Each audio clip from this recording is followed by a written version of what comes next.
नमस्कार दोस्तों, स्वागत है आपका टेलको तड़का के एक और नए एपिसोड में। लेकर आया हूं आप सबके लिए टेलीकॉम जगत के सारे news and update. So video बिना स्किप किए देखते रहिए। सबसे पहली न्यूज यहां पे दोस्तों आती है बीएसएनएल की तरफ से। Standing committee on communication and IT की तरफ से एक बहुत ही चौंकती रिपोर्ट आई है बीएसएनएल के ऊपर।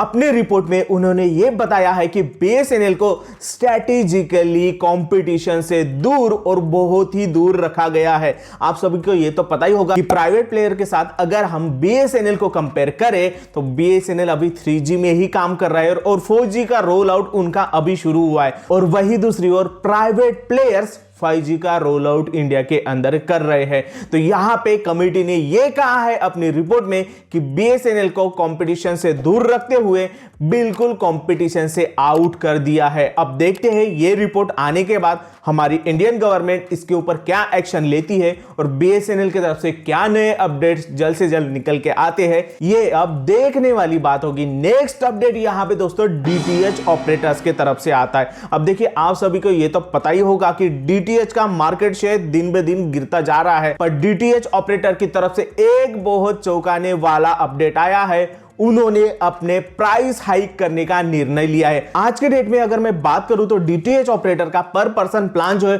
223 से लेकर 230 के बीच में वेरी करता है, मतलब एक एवरेज वैल्यू इतने अमाउंट में आती है। पर यही प्लान के ऊपर वो 25 से लेकर 50 रुपए तक प्राइस हाइक करने वाले हैं। मतलब डीटीएच की अब प्राइसिंग यहां पे बढ़ने वाली है। अब ओटीटी और यूट्यूब और सारे स्ट्रीमिंग प्लेटफॉर्म के बीच में डीटीएच ऑपरेटर कैसे अपने आप को स्टैंड आउट कर पाएंगे, ये देखने वाली बात होगी। नेक्स्ट अपडेट यहां पे आता है डूबती कंपनी वीआई की तरफ से। आप सभी को ये तो पता ही होगा कि पिछले साल हमारी इंडियन गवर्नमेंट ने 5G स्पेक्ट्रम का ऑक्शन किया था। उसमें वीआई ने भी कुछ 5G स्पेक्ट्रम अपने लिए खरीद लिए थे।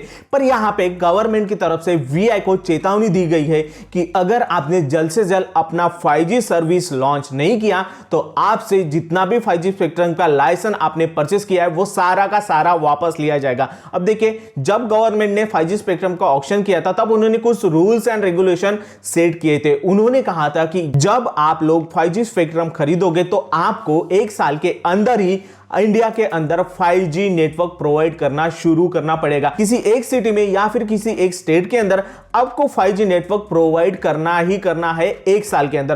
पर वीआई की तरफ से 5G के ऊपर कोई भी अभी तक अपडेट नहीं आया है, इसीलिए उनका 5G लाइसेंस छीन भी सकता है। नेक्स्ट अपडेट भी यहां पे वीआई की तरफ से। आपको पता ही होगा कि वीआई के ऊपर बहुत सारा कर्जा चढ़ा हुआ है, पर इंडियन गवर्नमेंट ने यह कहा है कि आपके ऊपर जितना भी कर्जा है हम उसे इक्विटी में चेंज करने के लिए तैयार है। मतलब वीआई के अंदर गवर्नमेंट की भी अब ऑफिशियल पार्टनरशिप हो जाएगी।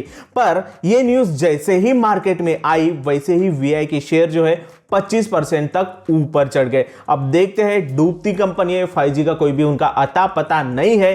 क्या इसके बारे में वो लोग अपडेट लाते हैं, मैं आपको इसके बारे में अपडेट देता ही रहूंगा। नेक्स्ट अपडेट यहां पे आती है चैट जीपीटी की तरफ से। अब आपको ये तो पता ही होगा कि गूगल ने चैट जीपीटी को कोड रेड नाम दिया था। मतलब उनके जो भी इकोसिस्टम है गूगल का, उसके लिए चैट जीपीटी एक खतरा है और उसके कंपैरिजन में गूगल को जल्द से जल्द एक प्रोडक्ट लॉन्च करने की जरूरत होगी। तो यहां पे गूगल ने अपना भी चैट जीपीटी जैसा स्मार्ट एआई जो है लॉन्च कर दिया है, जिसका नाम है बार्ड। अब देखिए, उनके पुराने प्रोजेक्ट लैम्बडा के ऊपर ही गूगल का बार्ड सिस्टम जो है आधारित होने वाला है। पर दोस्तों, गूगल का बार्ड प्रोजेक्ट जो है ओनली एंड ओनली अभी बीटा वर्जन में लॉन्च किया है। मतलब कुछ यूजर्स को ही गूगल की तरफ से बार्ड प्रोजेक्ट यूज करने के लिए दिया गया है। पर बहुत जल्दी गूगल आपके और मेरे लिए, सारे यूजर्स के लिए उनका smart AI Bard project launch कर देगा। तो देखते हैं गूगल क्या नए अपडेट इसके अंदर हमारे लिए लेकर आता है। नेक्स्ट अपडेट यहां पे चैट जीपीटी की तरफ से। अब आपको ये तो पता ही होगा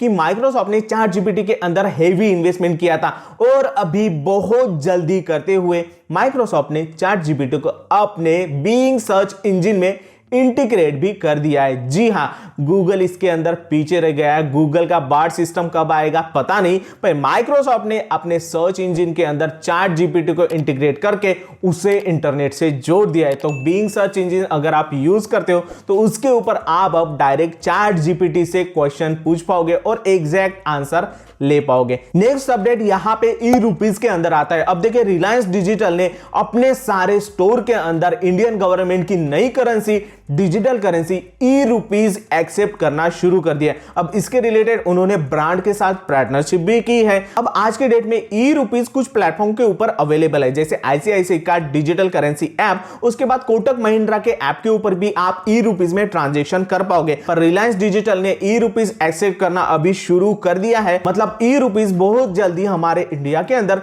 यूपीआई के जैसे यूज करते हुए हमें दिखने वाला है। नेक्स्ट अपडेट जियो की तरफ से। आपको पता है जियो ने एक रिकॉर्ड बनाया है, वो हर दिन 11 सिटीज के हिसाब से इंडिया के अंदर 5G रोल आउट कर रहे हैं। तो बहुत जल्दी 2023 में ऑल ओवर द इंडिया के अंदर मतलब टायर 1 टायर 2 सिटीज तक जियो का 5G नेटवर्क पहुंचने वाला है। हमारा इंडिया 5G इंटरनेट की वजह से दुनिया के अंदर सबसे फास्ट 5G रोल आउट करने वाला पहला देश बनने वाला है। पर यहां पे दोस्तों एयरटेल भी पीछे नहीं है। नेक्स्ट अपडेट एयरटेल की तरफ से आता है। एयरटेल ने 150 ऐसे विलेजेस की लिस्ट बनाई है जिनके अंदर एयरटेल अपनी 5G सर्विसेज शुरू कर देगा। मतलब एयरटेल अब गांव के अंदर भी 5G सर्विसेज हमें प्रोवाइड करेगा। अब देखते हैं उस सिटीज की लिस्ट एयरटेल कब हमारे सामने लाता है और देखते हैं आपके गांव का नाम उसके अंदर होता है या नहीं। नेक्स्ट अपडेट हमारे इंडियन यूपीआई ऐप फोन पे की तरफ से है। अब फोन पे सिंगापुर, मॉरिशस, नेपाल और यूएई के अंदर भी यूपीआई ट्रांजैक्शन की सुविधा डायरेक्टली कस्टमर को प्रोवाइड करने वाली है। मतलब अगर आप इन कंट्रीज में से किसी भी कंट्री में जाओगे तो वहां पे डायरेक्टली आप फोन पे यूज कर पाओगे। इंटरेस्टिंग अपडेट है दोस्तों, हमारा यूपीआई ग्लोबल हो रहा है। मतलब हमारी इंडिया की डोमिनेंस ग्लोबल यूपीआई मार्केट में बढ़ने वाली है। नेक्स्ट अपडेट यहां पे इंस्टाग्राम की तरफ से आता है। अब इंस्टाग्राम भी पैसे कमाने के नए नए सोर्सेस ढूंढ रहा है। जैसे ही ट्विटर ने अपने ब्लू टिक, गोल्डन टिक, रेड टिक के लिए पैसे लेना शुरू कर दिया, वैसे ही इंस्टाग्राम ने भी इसके ऊपर प्लान बनाना शुरू कर दिया। और इंस्टाग्राम के ऊपर जो ब्लू टिक अब आपके अकाउंट को मिलती है, भविष्य में हो सकता है आपको उसके लिए भी पैसे देने पड़े। तो इंस्टाग्राम भी ब्लू टिक के थ्रू पैसे कमाना चाहता है। आपको यह अपडेट कैसा लगा और इंस्टाग्राम को ऐसा करना चाहिए या नहीं, नीचे कमेंट में मुझे जरूर बताइए। तो ये सारे अपडेट थे दोस्तों, उम्मीद करता हूं आप अपडेटेड हो गए होंगे। वीडियो पसंद है तो प्लीज लाइक शेयर कर दो, चैनल पे न तो प्लीज सब्सक्राइब कर दो। मोटिवेशन मिलता है। जय हिंद, वंदे मातरम।